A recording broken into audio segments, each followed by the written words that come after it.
है सजे सवारे। रील बनी मंदिर के गेट पहुंची जा।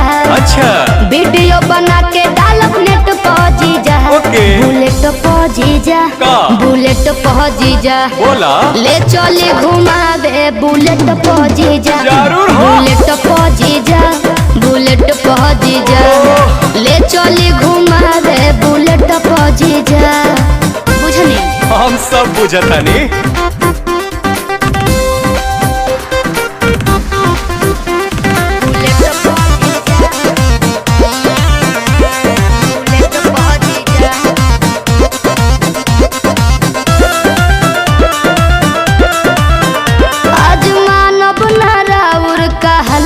जीजा सूट पहन के तैयार बनी ललका जीजा।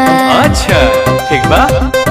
ए जीजा जी सुना जौन कहबू खाए के साली उ घर ही लिया दे हबो। अरे ना जी डेरी मिल्क कहा चॉकलेट तू पैकेट खिया दे हबो। मालूम ना हम चॉकलेट पहुंची जा। चाउमीन चाट के प्लेट पहुंची जा। बुलेट पहुंची जा बुलेट पहुंची जा। ले चले घुमावे बुलेट पहुंची जा। बुलेट पहुंची जा बुलेट पहुंची जा। ले चले घुमावे बुलेट पहुंची जा। अरे भागत काहे बनी? तोहरी कहां भागतानी?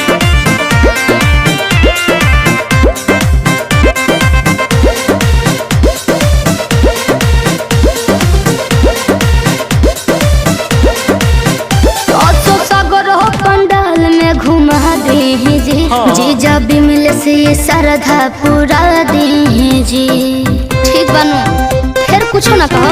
अच्छा सुना जयबू माई के दर्शन करे की का वीडियो बनावे जाइबू। माना बतिया बिना पांडे के का मोबाइल भूलावे जाइबू।